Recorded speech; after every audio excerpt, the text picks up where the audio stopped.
අපි හැමදාම කිව්වේ, අපි හැමදාම කියන්නේ, අපි හැමදාම හිතන්නේ අපේ මේ පුංචි මල් කැකුළු පණ වගේ ආරක්ෂා කරමුයි කියලා. මේ දවස් දෙක තුනට අහන්න ලැබුණු ශෝකජනක පුවත් දෙකක් තියෙනවා. පළවෙනි එක ගත්තොත් දිවා සුරකින් මධ්‍යස්ථානය ඩේකයා. අපි හොඳට වීඩියෝ එකක් බැලුවා. අපි ඒවා නැවත පළ කරන එක හරියන්නේ නැහැ. අපි දැක්ක විදියට සම්පූර්ණ වැරද්ද තියෙන්නේ බලා ගන්න කාන්තාවට සහ එම ස්ථානයේ සේවය කරන අනිත් අය. අපි දැක්ක විදියට අපිට හිතෙන විදියට ඇත්තටම වගකීම කියන එක බිඳුවේ තියෙන්නේ. ඊට වඩා වගකීම්, ඊට වඩා රැක බලා ගැනීම, ඊට වඩා තව මොනවද කියන්න තියෙන්නේ? හැමදේම අතනට අවශ්‍ය වෙනවා. සල්ලිම නෙමෙයි. ඔය වගේ තැන් වලට දාන්නේ සල්ලි හම්බ කරන්න. මොකද අම්මලා තාත්තලාත් යන්නේ සල්ලි හම්බ කරගන්න. දරුවව වෙන තැනකට දාලා මේ තැන් වලත් වෙන්නේ ඒ අම්මලා තාත්තලාගෙන් සල්ලි අරගෙන දරුවව බලා ගැනීම කරන්න. ඉතින් එතන වෙන්නේ නිසි පරිදි බලා ගැනීම නෙමෙයි.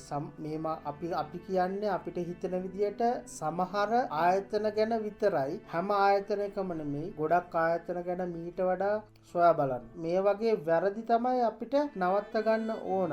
මේ දරුවව ගොඩක් අතපහු වෙලා තමයි රෝහලට උනත් රැගෙන යන්නේ. ඉතින් ඒ අවස්ථාවලට නිසි පරිදි ක්‍රියා කරන ආකාරය මේ සේවය කරන පිරිසව දැනුවත් කරන්න. මොකද මේ වගේ තැන් වලට පොඩි තැනේ ඉඳන් ලොකු තැනට වෙනකන් පුද්ගලයන්ගේ දරුවන් මේම තැන් වලින් තමයි ආරක්ෂා කරගන්නේ. ඉතින් එම ස්ථාන ගැන වැඩිපුර සොයා බැලීම පොලිසියේ මහත්වරුන්ටද ඒකට වෙනම කාර්ය මණ්ඩලයක් ඉන්නවා නම් එතුමන්ලද විශේෂ උනන්දුවක් දැක්විය යුතුයි. මේක දිගින් දිගටම වෙන්න බෑ. මොකද ඕගලන්ට මතක ඇති මේ ලාංකික කාන්තාවක් අතින් ඒ පොඩි දරුවට යම් දෙයක් ඉරවුණයි කියලා ඒ රටේ උදවිය ඒකට විරුද්ධව ගත්ත නීතිමය ක්‍රියාමාර්ගය මතක ඇති හැමෝටම. ඉතින් ඒ තැනට ඒ රටේ නීතිය ක්‍රියාත්මක කරන්න ඕන.